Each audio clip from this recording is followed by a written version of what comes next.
जय श्री हरि। एकादशी तिथि भगवान श्री विष्णु की आराधना के लिए सर्वप्रथम मानी जाती है।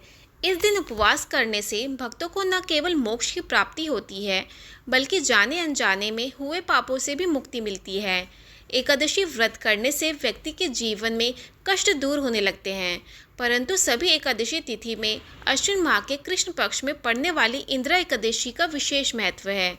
इसे पितरों के उद्धार और उन्हें प्रसन्न करने का भी दिन माना जाता है।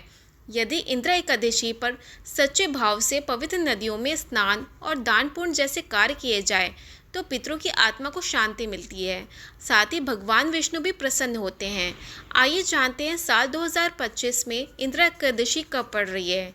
पूजा विधि, पूजा का शुभ मुहूर्त, पारण समय और अंत में वो खास उपाय बताने वाली हूँ जो हर किसी को करना चाहिए, तो वीडियो को आखिर तक जरूर देखिएगा।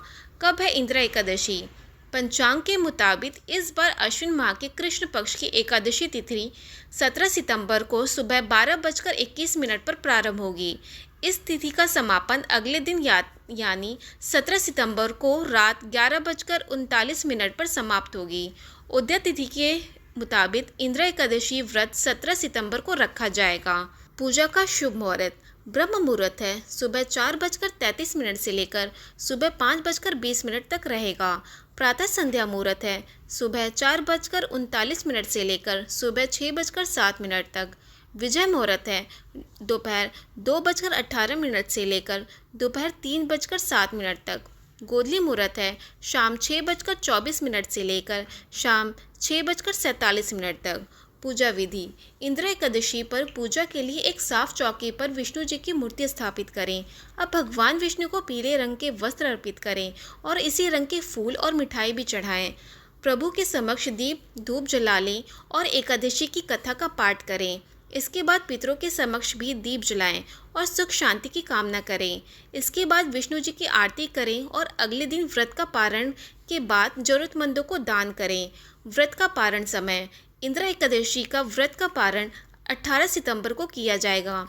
इस दिन सुबह 6:07 से लेकर सुबह 8:34 पर आप व्रत का पारण कर सकते हैं।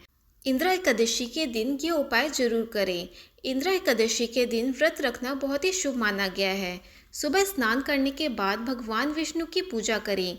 तुलसी पत्र, पीला फूल और धूप दीप से आराधना करें। इस दिन पीपल के पेड़ के नीचे या किसी मंदिर में दीपक जलाना चाहिए।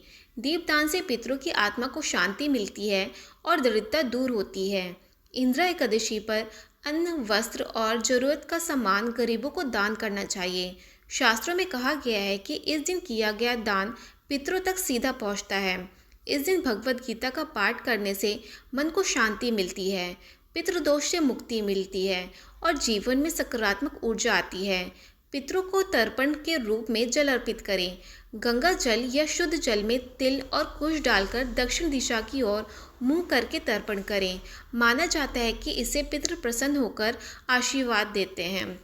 तो दोस्तों, ये थे संपूर्ण जानकारी। अगर आपको ये जानकारी पसंद आई हो तो वीडियो को लाइक करें और हमारे चैनल को सब्सक्राइब करें। जय श्री हरि।